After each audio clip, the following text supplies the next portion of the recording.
Hello everyone, welcome back to my channel Topu cooking studio. আজকের পর্বে খুবই ইউনিক একটা রেসিপি নিয়ে হাজির হয়েছি। সেই রেসিপির নাম হচ্ছে মাসকলাইয়ের ডালের বড়া দিয়ে লাল শাকের ঝোল। এটা খুব হেলদি একটা রেসিপি, এই জন্য আমার খুব পছন্দের। এই জন্য আমি বাড়িতে প্রায় বানিয়ে থাকি। আর এই রেসিপির টেস্টটা কিন্তু অতুলনীয়। চলুন তাহলে দেখে নিই রেসিপির পুরো প্রস্তুত। রেসিপিটার জন্য অলরেডি আমি মাসকলাইয়ের ডালের যে বড়া আছে সেই বড়াকে ভেজে নিয়েছি এবং কাঁচামরিচকে ছিঁড়ে নিয়েছি। রেসিপিটি তৈরির জন্য আমি অলরেডি চুলায় প্যান দিয়ে দিয়েছি এবং দিয়ে দিলাম 2 টেবিল চামচের মতো সয়াবিন তেল। আমি অবশ্যই সয়াবিন তেলকে এখন 1 মিনিটের মতো গরম করে নেব। এই গরম করা অবস্থায় এখন আমি দিয়ে দিলাম 1/3 চামচের মতো পাঁচফোড়ন। এখন আমি দিয়ে দিচ্ছি চিড়ে রাখা 2টা কাঁচামরিচকে। আমি একটু টাইম নিয়ে 2-1 মিনিট ভেজে নেওয়ার পর এখন আমার কুচি করে রাখা যে লাল শাকগুলো আছে সেই লাল শাকগুলো প্যানে দিয়ে দিচ্ছি। আমি অবশ্যই লাল শাকগুলোকে আগে থেকে পরিষ্কার করে নিয়েছিলাম। আর অবশ্যই ভালো করে পরিষ্কার করে না নিয়ে কিন্তু লাল শাকটা খাওয়া যাবে না।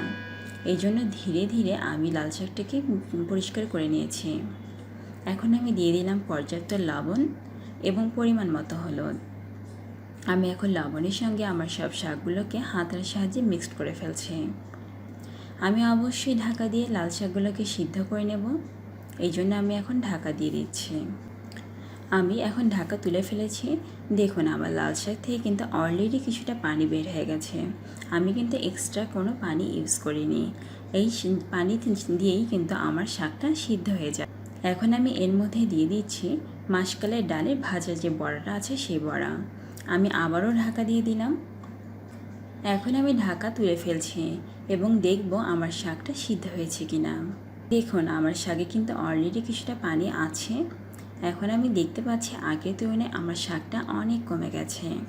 আপনারা চাইলে হাত দিয়ে দেখতে পারেন শাকটা সিদ্ধ হয়েছে কিনা।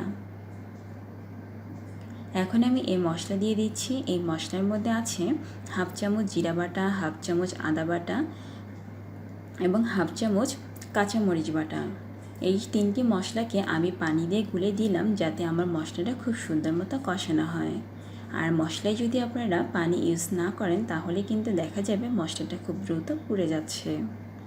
এখন আমি এই রেসিপিটাকে মিনিমাম 5 মিনিটের মতো ফুটতে দেব এবং আপনারা অবশ্যই চেক করে নেবেন যেন আপনাদের লবণের স্বাদটা কেমন হয়েছে। আপনার লবণ যদি কম হয়ে থাকে আপনারা আবার টেস্ট মতো ইউজ করতে পারেন। এভাবে 5 মিনিট ফোটানোর পর আমি আবারও সার্ভিং বলে তুলে ফেলবো। দেখুন আমার রেসিপিটা কিন্তু অলরেডি ঘন ঘন হয়ে গেছে। এখন আমি রেসিপিটাকে সার্ভিং বলে তুলে ফেলছি। দেখলেন তো কত ইজিলিভাবে তৈরি করে ফেললাম আমার আজকের এই লাল শাকের ঝোলের রেসিপিটি। আপনারা অবশ্যই রেসিপিটি বাসায় ট্রাই করবেন। আর আপনারা চাইলে রেসিপিটি কেমন লেগেছে তা আমাকে জানাতে পারেন কমেন্ট সেকশনে।